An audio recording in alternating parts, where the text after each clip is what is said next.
क्षणात उरकायला पाहिजे आणि म्हणून पुन्हा एकदा हाक मारली, माते आम्हाला भोजन पाहिजे आहे. पण ती बाहेर आली आणि तिनं पाहिलं हाक कशी मारली, माते म्हणून हाक मारली. आणि त्याच्यामध्ये हाक मारल्यानंतर त्याने असं सांगितलं की आम्हाला जे भोजन पाहिजे ना ते वेगळी पाककृती करून वगैरे नको, जे तुझ्याजवळ असेल ते आम्हाला वाढ. फक्त ते वाढताना वस्त्र रहित स्वये होऊन आम्हा देई आज भोजन. तिघांकडे एकदा परत तिनं नजरेनं पाहिलं की अशी इच्छा करणारे हे दुसरे तिसरे कोणी नाही. पाहिलं मात्र तिच्या लगेच लक्षात आलं की हे नक्कीच आणि सर्वश्रेष्ठ तीन देव आहेत. आणि हाक मारताना आई म्हणून हाक मारली. आता आई म्हणून हाक मारल्यानंतर आईनं मुलाच्या पुढे कसं जायचं बरं.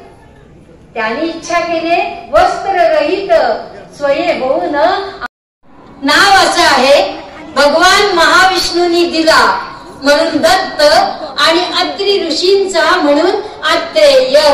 दत्तात्रेय असं या बाळाचं नाव ठेवलंय आणि पाळण्याची दोरी हातात घेतले आणि अनुसूया पाळणा म्हणून या बाळाला झोपवते आहे. जो जो जो जो रे जो जो जो रे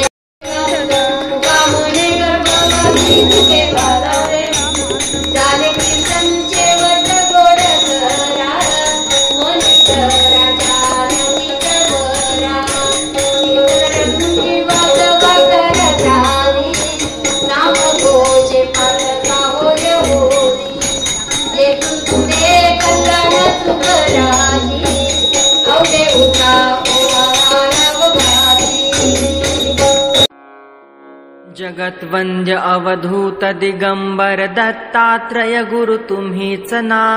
अनन्य भावे शरणागत मी भव भयवारन तुम्हीच ना. कार्तवीर्य यदु परशुराम हि प्रबोधिले गुरु तुम्हीच ना.